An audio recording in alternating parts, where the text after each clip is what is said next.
സ്വർണം ധാരപാല ശില്പങ്ങളിലെ സ്വർണവും അതുപോലെ തന്നെ കട്ടളപ്പടിയിലെ സ്വർണവും എത്തിയത് ഹൈദരാബാദിലെ നാഗേഷ് എന്ന സ്വർണപ്പണിക്കാരൻ്റെ കയ്യിലാണ് എന്നാണ് ഇപ്പം വരുന്ന വാർത്തകൾ. അവിടെയാണ് ഈ സാധനങ്ങൾ എത്തിച്ചത്. അവിടെ ഏകദേശം 10-30 ദിവസം അവിടെ സൂക്ഷിച്ചിരുന്നു ഈ സ്വർണങ്ങൾ. സ്വർണം പാളികൾ ഉണ്ടാക്കി അത് ഉരുക്കി അത് മാറ്റി സൂക്ഷിച്ചത് ഹൈദരാബാദിലെ നാഗേഷിൻ്റെ അവിടെയാണ്.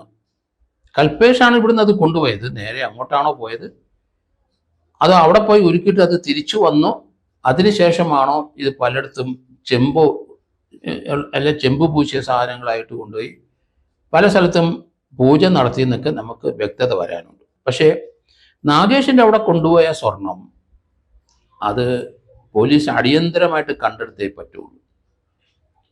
കാരണം അതിന് ഉണ്ണികൃഷ്ണൻ പോറ്റിയെ എത്രയും പെട്ടെന്ന് അറസ്റ്റ് ചെയ്യണം.